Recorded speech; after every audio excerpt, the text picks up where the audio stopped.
Coronavirus, menacé de paralysie, l'ONU approuve, via télétravail. 4 résolutions. Les news expliquent l'ONU. Le Conseil de sécurité de l'ONU a approuvé lundi 4 résolutions, les premières depuis le 12 mars et sa mise en télétravail pour cause de Covid-19, lors d'une procédure par écrit inédite difficilement négociée pendant 15 jours, et qui suscite le scepticisme d'experts. Le mandat des experts onusiens chargés du contrôle des sanctions imposées à la Corée du Nord qui arrivait à échéance, a ainsi été prolongé jusqu'à fin avril 2021. Selon des diplomates, la mission de paix de l'ONU en Somalie a été étendue jusqu'à fin juin et celle au Darfour jusqu'à fin mai, 2 délais courts décidés en raison d'incertitudes liées à la propagation du virus.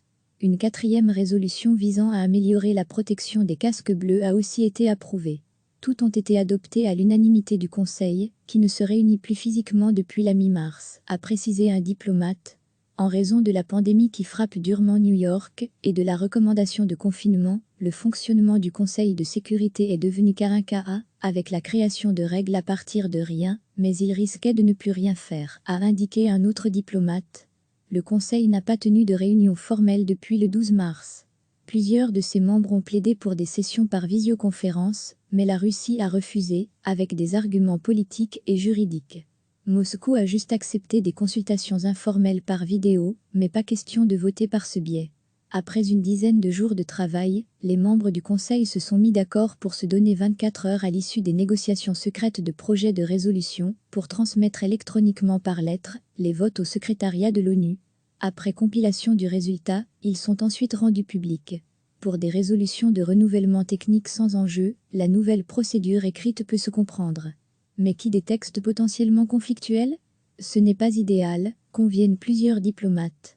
La nouvelle procédure de vote semble inutilement bureaucratique, affirme Alaf Richard Gowan, du Centre de réflexion internationale Crazy Group. Cela peut avoir du sens pour des affaires courantes, mais elle est absurde et lourde si le Conseil doit réagir rapidement à une crise aiguë. Omniprésente à l'ONU jusqu'à présent, la théâtralisation des votes et du veto, à main levée dans la grande chambre du Conseil, pour garantir des valeurs, ou pointer du doigt des pays faisant échouer des consensus, n'est plus possible, relève-t-il. Avec cette nouvelle procédure, le Conseil essaye de rester actif dans des conditions très contraignantes et peu propices aux longues tractations et conciliabules, tempère Alexandra Novoslov, experte sur les Nations Unies auprès de l'Université de Paris Panthéon-Assas. Elle écarte le risque d'une superficialité accrue de textes qui font le droit international. Depuis 75 ans, un projet de résolution est le résultat d'un consensus qui conduit souvent à l'adoption du plus petit dénominateur commun, souligne-t-elle Alaf. Temporaire, les visioconférences et votes par écrit permettent au Conseil de s'acquitter de son mandat et ne seront pas considérés comme un précédent à l'avenir, a assuré la Chine, présidente en exercice du Conseil en mars. Degré à lire aussi toutes les infos sur le coronavirus par la volonté de son secrétaire général, Antonio Guterres. Le siège de l'ONU à New York est resté symboliquement ouvert, même si la quasi-totalité des membres du secrétariat et des diplomates des États membres ne s'y rend plus. Dans sa quête de montrer que l'ONU continue à fonctionner, son chef multiplie depuis une semaine les interviews et les discours dramatiques. Outre un appel à observer un cessez-le-feu dans tous les pays en conflit, aux résultats très relatifs, il a mis en garde contre les millions de morts que pourrait faire le virus en l'absence de solidarité avec les pauvres. 3e pilier de l'ONU à New York, l'Assemblée générale débat de textes pour pousser justement à cette solidarité. Initié par 6 pays, Suisse, Singapour, Norvège, Liechtenstein, Indonésie et Ghana. L'un d'eux est désormais coparrainé par plus de 160 pays sur les 193 que compte l'Assemblée, selon un diplomate. Mais dans cette enceinte aussi, précise-t-il, la Russie pose problème en insistant pour une mention réclamant la levée de sanctions internationales, considérées par Moscou comme un obstacle à la lutte contre la pandémie. Recevez chaque matin l'essentiel de l'actualité.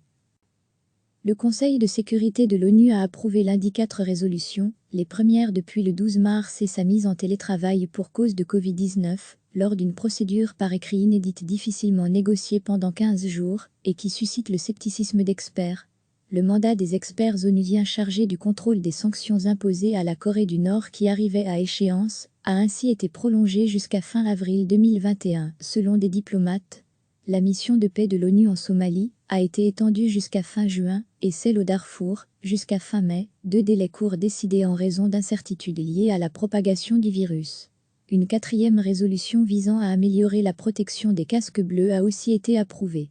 Toutes ont été adoptées à l'unanimité du Conseil, qui ne se réunit plus physiquement depuis la mi-mars, a précisé un diplomate.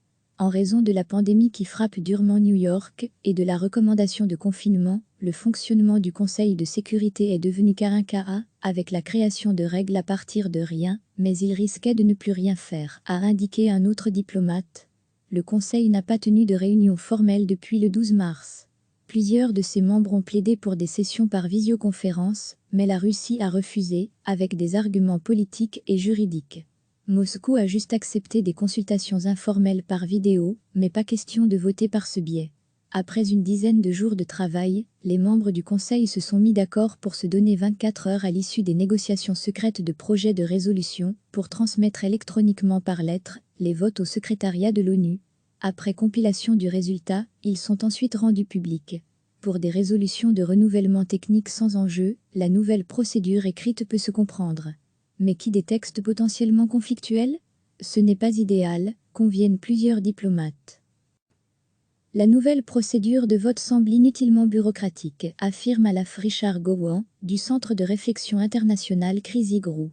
Cela peut avoir du sens pour des affaires courantes, mais elle est absurde et lourde, si le Conseil doit réagir rapidement à une crise aiguë.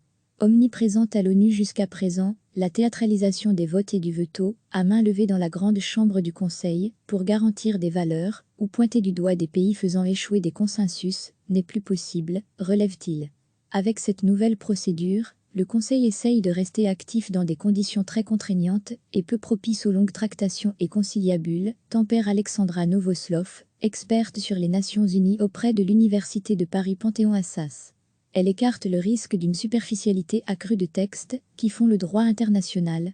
Depuis 75 ans, un projet de résolution est le résultat d'un consensus qui conduit souvent à l'adoption du plus petit dénominateur commun, souligne-t-elle Alaf. Temporaire, les visioconférences et votes par écrit permettent au Conseil de s'acquitter de son mandat et ne seront pas considérés comme un précédent à l'avenir, a assuré la Chine, présidente en exercice du Conseil en mars. À lire aussi toutes les infos sur le coronavirus. Par la volonté de son secrétaire général, Antonio Guterres, le siège de l'ONU à New York est resté symboliquement ouvert, même si la quasi-totalité des membres du secrétariat et des diplomates des États membres ne s'y rend plus. Dans sa quête de montrer que l'ONU continue à fonctionner, son chef multiplie depuis une semaine les interviews et les discours dramatiques. Outre un appel à observer un cessez-le-feu dans tous les pays en conflit, aux résultats très relatifs, il a mis en garde contre les millions de morts que pourrait faire le virus en l'absence de solidarité avec les pauvres.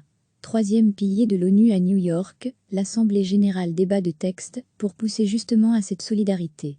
Initiée par 6 pays, Suisse, Singapour, Norvège, Liechtenstein, Indonésie et Ghana. L'un d'eux est désormais coparrainé par plus de 160 pays sur les 193 que compte l'Assemblée, selon un diplomate. Mais dans cette enceinte aussi, précise-t-il, la Russie pose problème en insistant pour une mention réclamant la levée de sanctions internationales, considérées par Moscou comme un obstacle à la lutte contre la pandémie. Les news expliquent l'ONU. Cliquez sur s'abonner pour recevoir les dernières nouvelles.